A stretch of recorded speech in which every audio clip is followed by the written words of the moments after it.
good morning, and a very warm welcome to Breakfast with Arup. It's super to see so many of you here, and a special hello to our new clients as well. My name is Farah, and I'm the Marketing and Communications Leader for Buildings London. And so to our speaker this morning. Born and raised in Heidelberg, Germany, Eike was influenced by his grandfather, who was an architect and town planner. As a young boy, Eike built lots of large buildings with wooden blocks and, of course, Lego. He studied architecture at Braunschweig, where he received a comprehensive education in design and a good understanding of technical integration. In 1994, Eike spent a year in Paris as an exchange student through the Erasmus program, and he explored what it was like to live in a completely planned city. He was also lucky enough to work in John Nouvel's office. After returning to Germany, he decided he needed to go somewhere else to explore his ideas. And he arrived here in London to study, initially just for 1 year.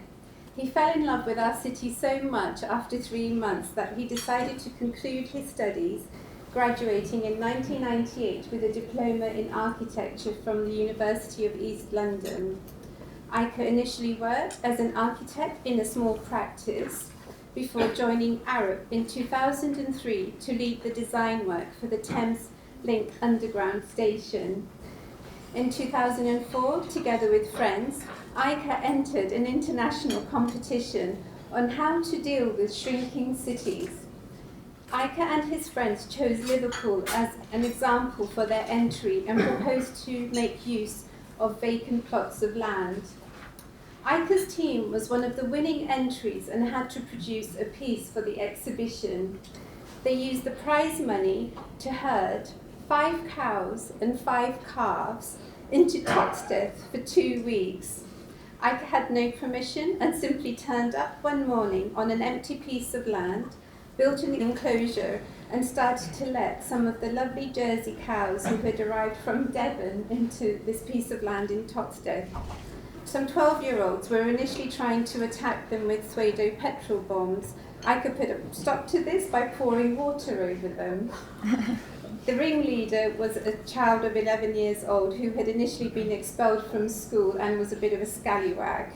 He ended up being one of the strongest supporters in the community, doing errands for the team and organising additional fencing to protect these lovely Jersey cows.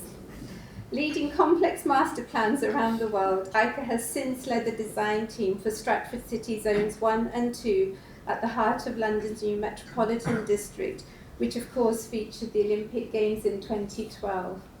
Eike has also led the master planning team for a national food security programme in the Middle East, coordinating multiple disciplines and working closely with government agencies. More recently, has led on the development of the Hub Growth and Infrastructure Plan for UK Central, which has become an exemplar for new urban development around high-speed stations in the UK. And he is currently leading the master plans for Ebbsfleet Garden City, as well as the strategic plan for Sharjah City. As we've prepared for this talk, as you can imagine, there's been some friendly conversations about Germany not being in the World Cup. And on that note, I'm really happy to say that England is still in. Nonetheless, I'm really delighted to introduce the wonderfully talented and charming Eike Zindlinger. Thank you, everyone.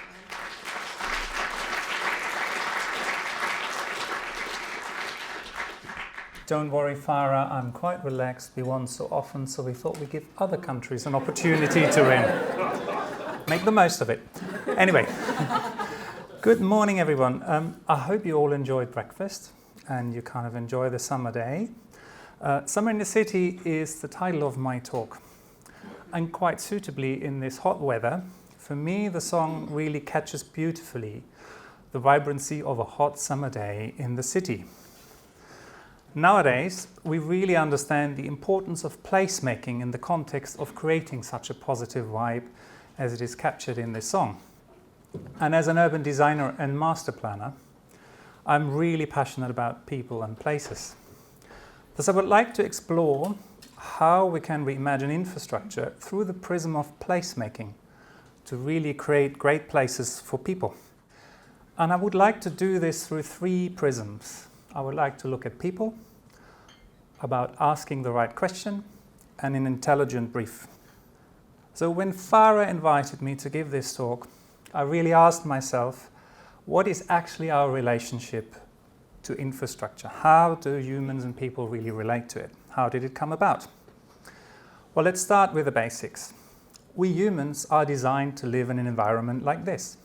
Lots of open vistas, us being able to move around quite a lot to gather our food, and there are some trees to provide shelter.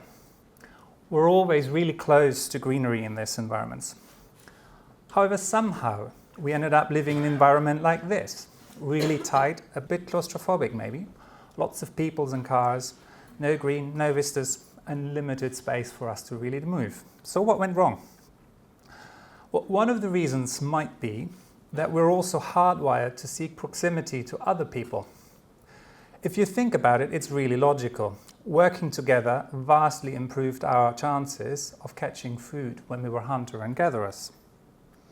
And as we evolved into more settled communities, proximity allowed us to build protective walls against a range of threats.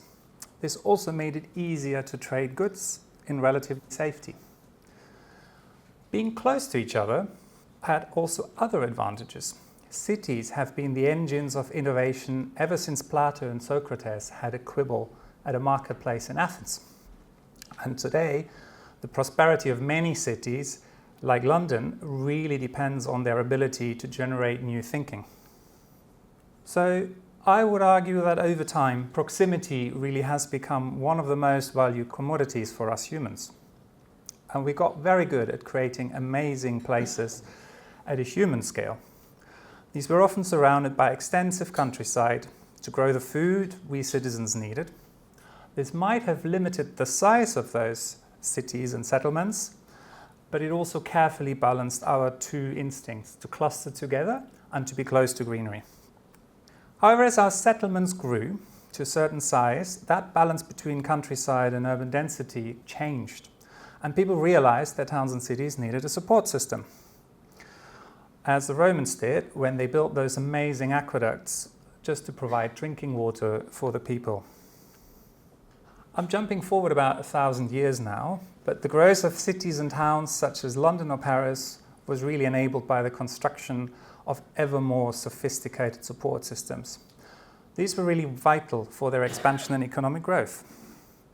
So much so that people started using the term infrastructure to describe all the basic systems and services a town and city uses in order to work efficiently. Now, what I find interesting about this is the use of the word infra in this. Infra is Latin and it means from below. So for me, that really suggests that people then thought that these support structures should be invisible or they should be supporting from below, but they should never dominate. Major new infrastructure at that time was often built in response to a crisis. Like in this case, the Great Stink in summer of 1858 in London. At that time, the Thames was effectively an open sewer. And the engineer Joseph Bazalgette proposed a solution: to construct a network of 132 kilometers of enclosed underground brick sewers. Investment in new infrastructure was also a response to industrialization and entrepreneurship. There were many railway companies at that time competing for customers. In a race to provide us with faster and better connectivity, they built stations, including this amazing structure on this slide. The largest single-span roof in the world at the time, the Shed of St. Pancras. With the railways came the promise of a new future for trade and industry, overcoming distance through speed. Over the next 100 years, we got very good at addressing individual challenges relating to our needs for transport, communications, etc. We kept adding layers of our infrastructure, like the motorways. The car promised not only a sense of speed and individual freedom, but it also put a new emphasis on convenience. And motorways were essential to delivering this promise. And today, we're building the next generation of infrastructure. This is the ultimate so far, both in terms of efficiency and in connecting us better with each other. It's the digital infrastructure I'm talking here about. So we so heavily rely on things like our mobile phones today that it's really fair to say infrastructure is the lifeblood which underpins all of our activity.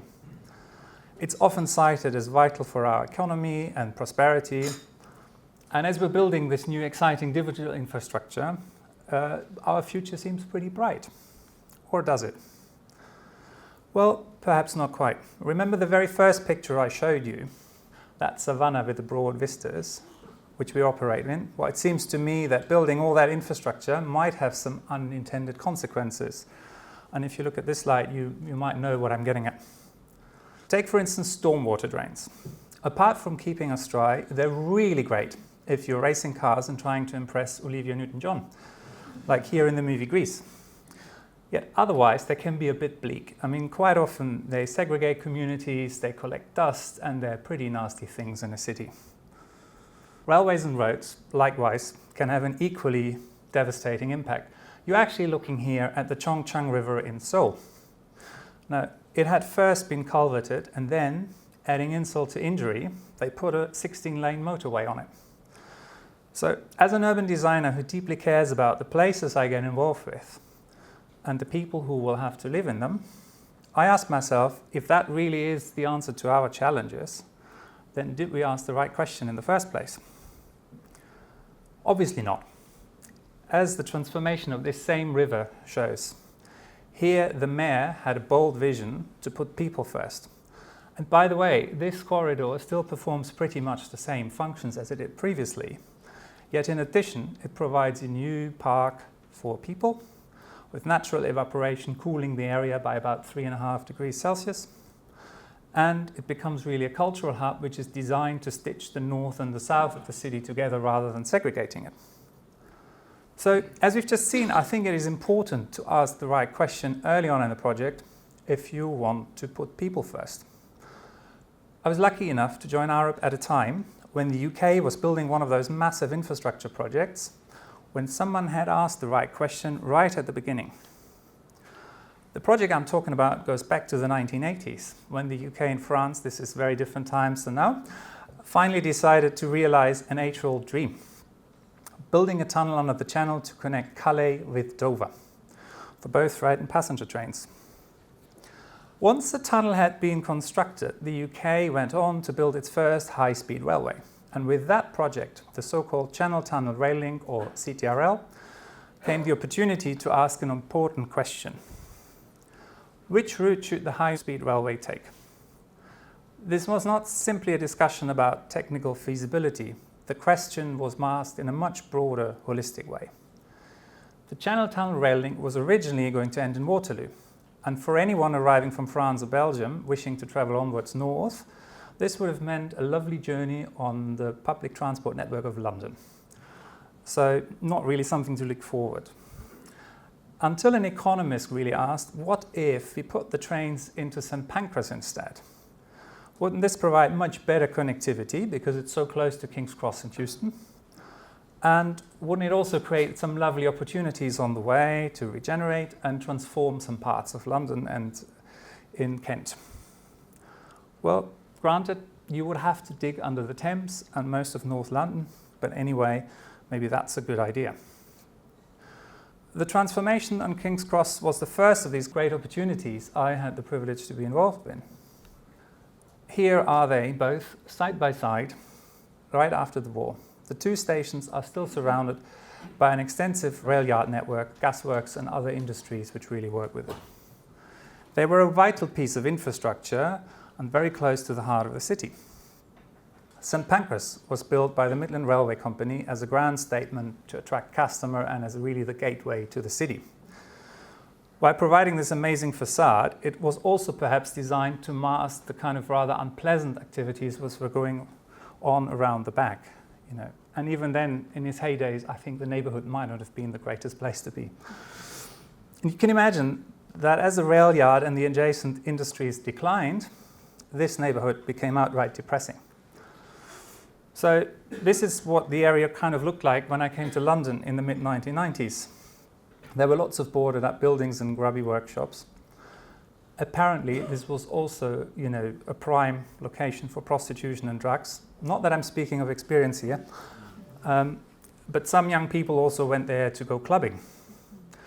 And if you remember, you would do well to get out of the area as quick as possible, in particular after dark, when you had to wait for a night bus. It wasn't really the place to be. So looking at this image, who would have thought that this is literally the backside of London's best connected interchange? And what had started life as the largest single-span roof, this proud Barlow shed, has become this dark and smoke-filled space. The bold move to turn St Pancras into the terminus for the Eurostar created this opportunity to reimagine this fantastic building for the 21st century.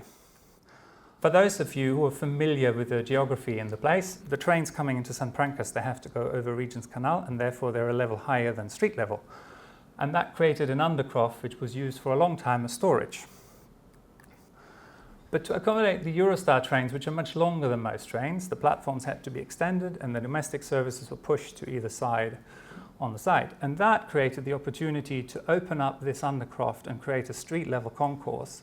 And with the roof being refurbished, you were able to bring daylight into the place and really create an active concourse. And as I'm sure you all know, this completely transformed St Pancras.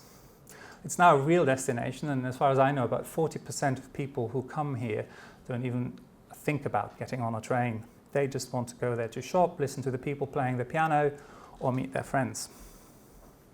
The arrival of the Eurostar also meant that there would be more passengers going through that interchange, and that in turn meant that the underground network had to be upgraded.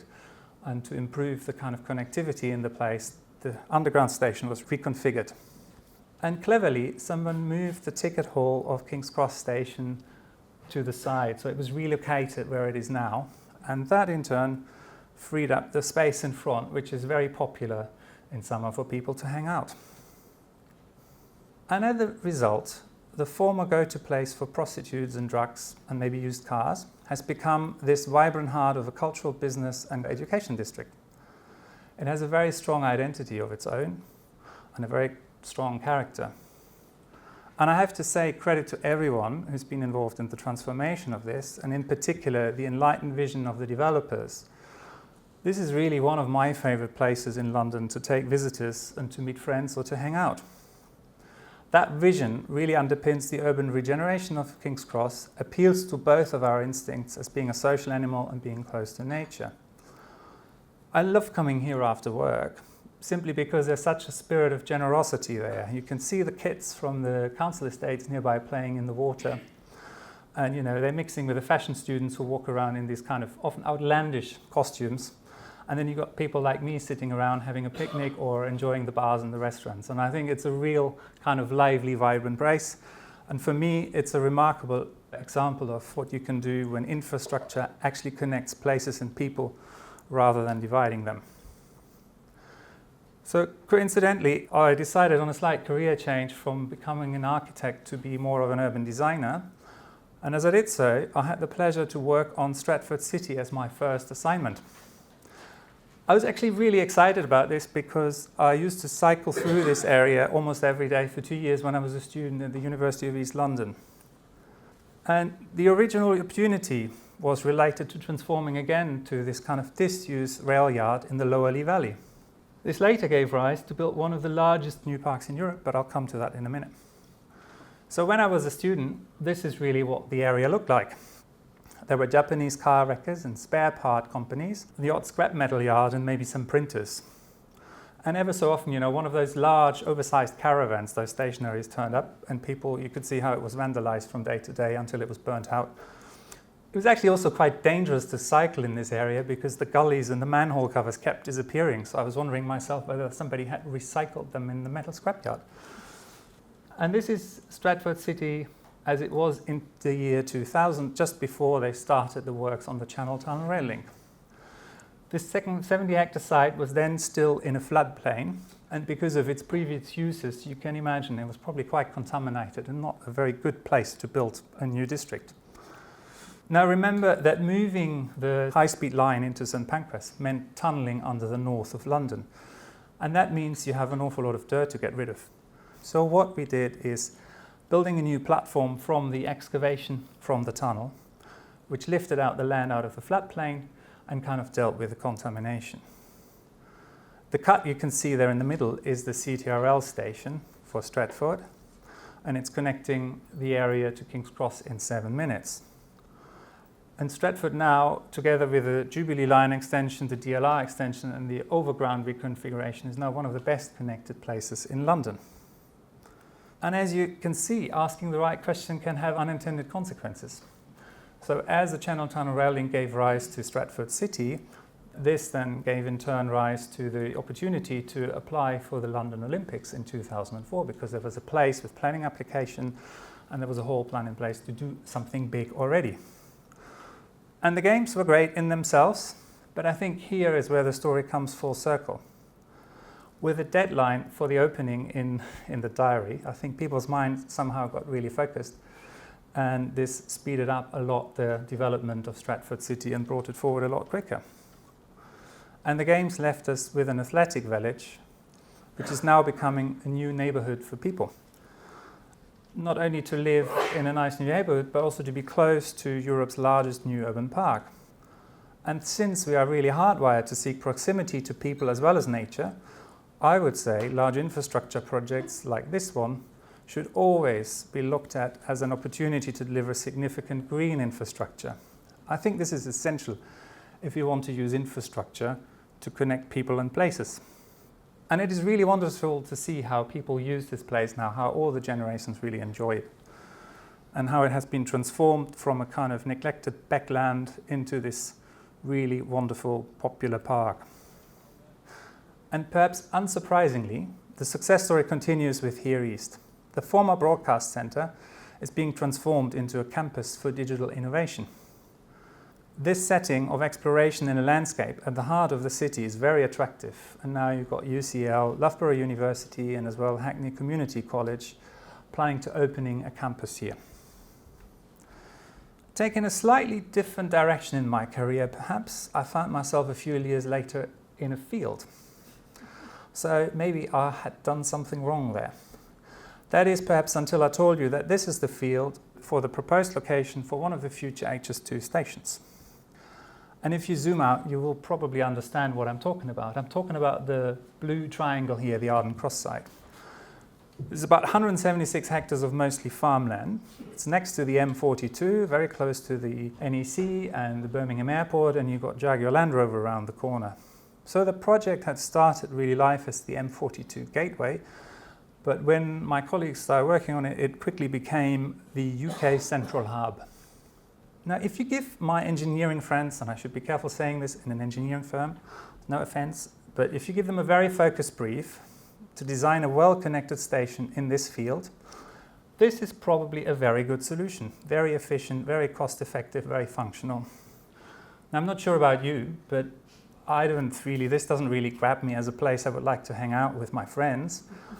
And I'm not convinced the image really sort of inspires you to think about what fantastic place this could be.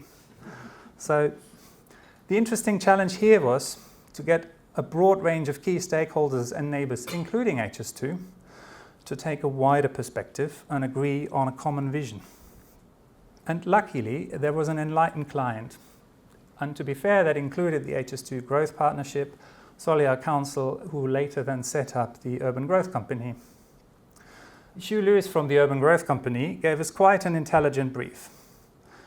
We were asked to develop a high-level growth and infrastructure plan to lobby government, and this was to be followed up by a framework which would then help to influence local government policy. So first, we worked with all stakeholders to agree on a vision, and this was really around delivering a distinct place with a strong sense of identity, combining growth aspirations, integrated landscape and strategic infrastructure to create one of the best connected places in Europe. And I think really this view does encapsulate this idea beautifully. Imagine you arrive at a high-speed train, and as you emerge from the platform, you get this unique sense of arriving in a park in the middle of a new district. We then also mapped out everyone's aspirations and infrastructure needs. And then came the very clever bit. We broke down the overall plan in 5-year tranches, which surreptitiously aligned with government spending cycles. And this mapped out the investment needed to unlock the development potential in each phase, so everyone could see the bang they got for their buck.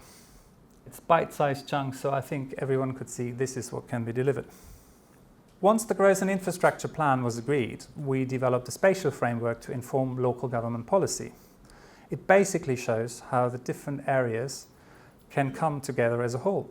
And through the process, we're able to communicate the idea of the hub with the local planning authority, and we could influence their thinking on what to do in the local plan.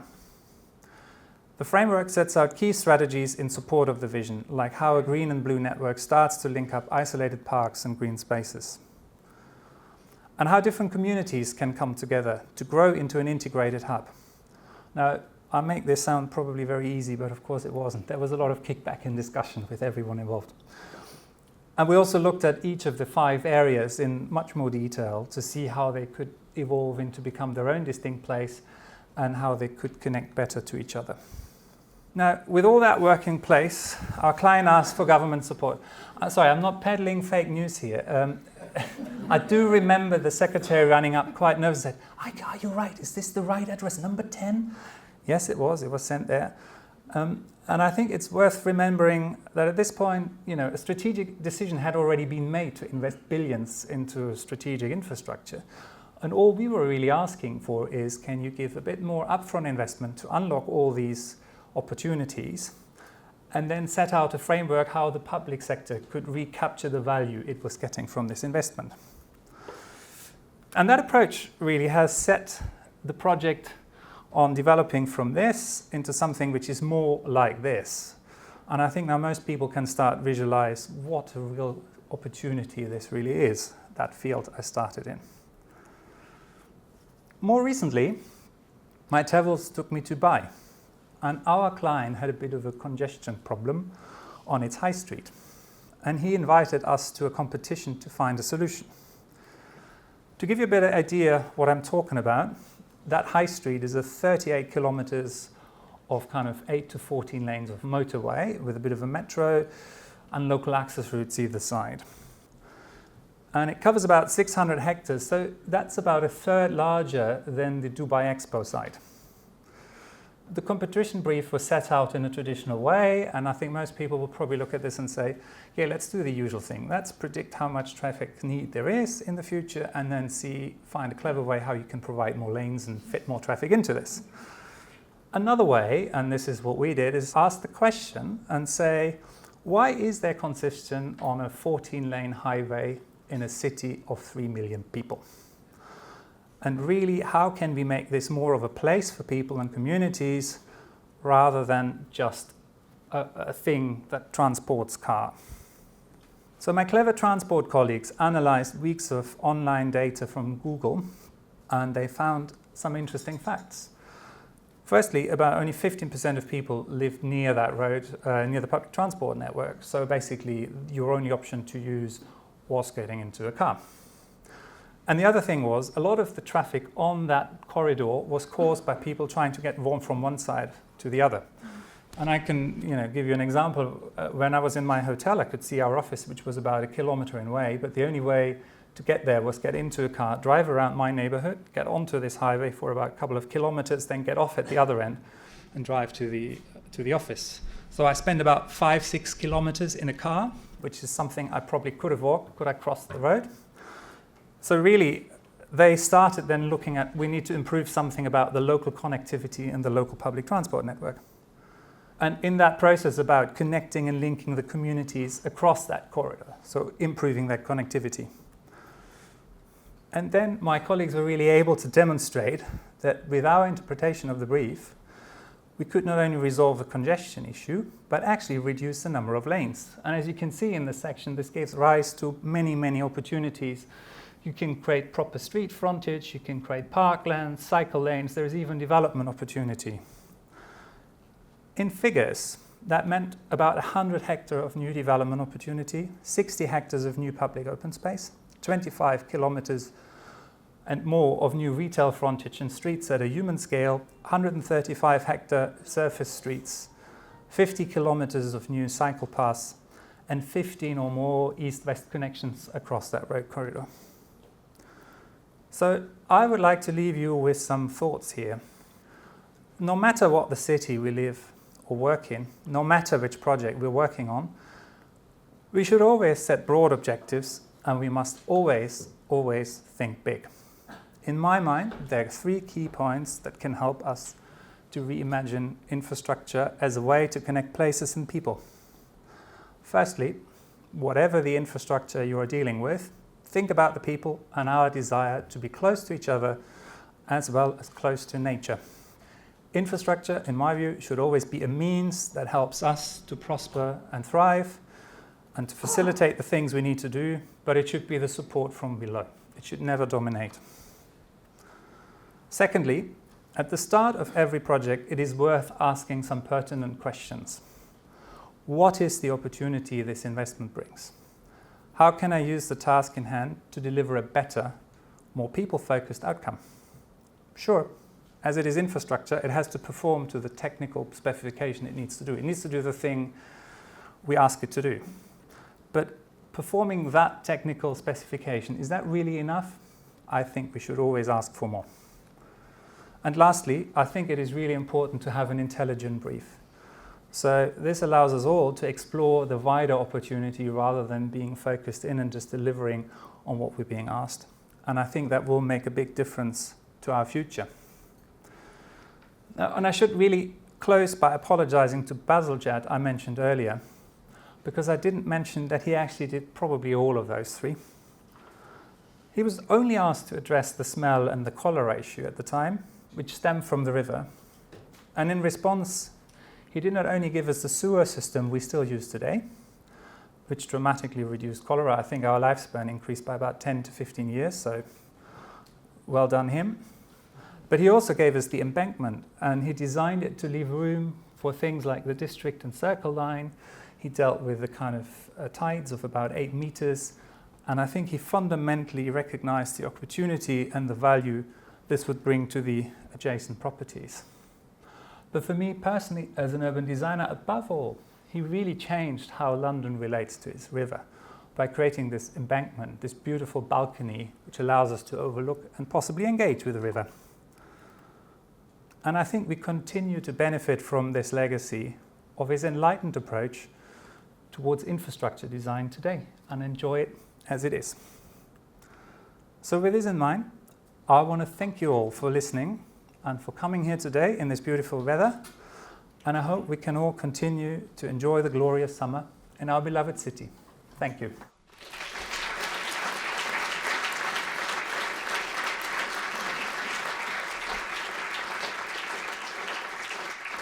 If anyone has any questions or comments, I think there is a roving mic. I'd just be interested to know what was the outcome of the Dubai competition? So we won it. It's a simple answer. No, but I think the client really appreciated it because we hadn't just kind of answered their brief to solve the congestion. We really sort of delved very much into the depth of it and worked out meticulously. You know, it's fantastic with the Google data. You've got real-time data, so you can see what time of the day does the congestion start, and there were a couple of junctions where it started, and then we did even some surveys with people. Why were they using the roads in the way they were doing? And that really helped us to drill down to the problem and saying like, well, it isn't a capacity issue, it is a connectivity issue. And as soon as you start then also adding the idea of you want to leave the place in a much better state than you find it, rather than just answering that one single issue, it brought us very quickly to, well, hey, there's a win-win here, isn't there? You can connect communities, you can create more human scale places, and you deal with the congestion. It might also probably be a lot cheaper in the long run. So as my colleagues keep saying, you know, what's the difference between 8 lanes of traffic and 4 lanes of traffic? It's 8 lanes of traffic jams and 4 lanes of traffic jams. So. I really like the project of Dubai. However, I've been talking about 5-4 months per year when it's too hot to walk outside. How do they then connect the 2 sides of the city? Yeah, so I mean, there's 2 things there. I think, firstly, what you're just saying means there is 8 months where it's perfectly reasonable to walk about and probably very pleasant like today here. And I think the other thing is you've got to design into your public realm then kind of the means to facilitate that. So that's shading devices that might be points to cool. You can use the metro stations, which are actually designed as crossings, to be fair. But they're all air conditioned, so that means you walk in the heat, you get into the lovely bridge over the motorway, which is air conditioned, so you can relax, and then you can walk for another 5 minutes on the other side. So we looked at that. I was really interested by what you were saying about asking the right question. When you mentioned Dubai, understandably there's the right finances to set the right infrastructure in place, but in terms of resources, how does that really benefit the bigger picture? You also mentioned the embankment, which was a response to a problem of in times life and death. I don't think Dubai is quite as drastic as that. So is priority the same? How many more planets worth of resources do we need to resolve problems in Dubai where we have to air condition everything? Is the way forward? Yeah, I think so. For me, the point in those two projects, and I think that's where they are the same. You're right. It's not life and death in Dubai, but although it might be if you need to cross that road and you're trying to do it in the wrong place.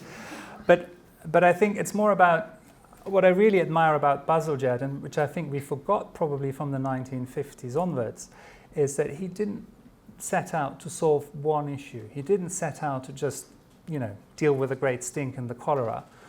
I think he realized he needed to do multiple things, and I hope that was what the section was showing. He created a means to run the transport network in. He integrated that beautifully. And he also created this embankment. I mean, let's look at it. Now, if they're starting putting cycling lanes up there, I think it's fantastic. I mean, London would never look at its river in that way if it hadn't been for Bazalgette. So he did lots of things at the same time. And for me, there's finding about, you talked about resources, there's finding about the right balance, about how much money you invest and what you get for. So sometimes investing a little bit more gets you a significant amount more. And I think that's what we were trying to say in Dubai. I mean, yes, you can build more lanes, you can go to 18 lanes and 20 lanes, but they're going to be clogged up because the problem isn't the capacity, the problem isn't for people to getting across that road, is they have to get onto this road, and then because the junctions, because of the speed, are so far apart, you have to spend a couple of kilometers on that road, and then you have to get off it. And all you want to do is get across. So you can actually, by creating underpasses and bridges over, which fair enough cost also money, you can resolve that issue, but at the same time you can achieve something else. And I think this is where we're trying to be, in the sweet spot, where you get the most for your money. I was wondering if at Arden Cross, the idea to create the community around the station was informed to some extent by perhaps the issues at Ebbsfleet, where the station came in without the place around it, really. It's interesting, and I should say, because I'm working on both of those projects, basically what we were trying to do with Arden Cross is to avoid all the things that possibly went wrong with Ebbsfleet. And I think one of the main things is that picture I showed for Arden Cross. In my view, what they've done in Ebbsfleet, and that should have never happened, they said, oh yeah, let's build a station and then we need to get people to it, so let's bury it in a sea of car parks. And then, magically a city will appear. But what that means really is before you can build anything of meaning around that station, you will need to move about, and in this case, in Ebbsfleet, it's 9,000 car parking spaces. Imagine, if you want to compact them and put them in multi-story, you're talking about investing £100 million before you can do anything. And I think that's the mistake. So one thing we've been lobbying very hardly is kind of put the roads into place for the city and not for the car park, so change the geometry. And then if you can, please, please, please don't build 5,000 car parking spaces. I'll have a go. As a wicked nasty private sector developer, let's talk about cash flow. Infrastructure almost loads my cash flow right at the left-hand end, massively affects IRRs. Do you recognise that, and how do you deal with it? Yeah, so I think we do recognise this. So this is one of the reasons why for the Arden Cross side, I think that we had a very enlightened client who recognised this and said it kills really the viability of your scheme. So what we set up is, let's make a plan that government can understand, hence the 5-year tranches. Yeah, instead of coming like, I need 1.7 billion, you come like, I need 400 million the first 5 years and then a bit more. But I think what it does is also we set up a framework to say, okay, so this is going to benefit, nasty private sector clients like yourself. But to say, look, in fairness, we need to capture some of that value of the benefit you create, but just at a later time. And if you look at then, the government drivers about delivering housing and jobs, this is actually a good deal. So you ask government to invest a bit more money up front. You ask all the developers to contribute later to the benefit. And I think that should set everyone up on the right path. And you actually are able possibly to deliver something like that. First of all, it was very interesting to hear Ike's thought on the diverse project he worked on. But I think for me, it's infrastructure. We tend to do buildings, so slightly smaller scale sort of project. But I think the question he asked are very important. And whilst we not necessarily always have 100 million to put up front to do the right thing and so on, and our clients might not do that, it's going beyond the brief and trying to understand what's really important for the placemaking and everything is a question we need to ask ourselves quite a lot. So in that respect, I thought it was very interesting. We're working a lot with boroughs and local authorities as part of their regeneration area, and it can't be done without it. Right, it's key to how we're going to bring the people to the places we're creating.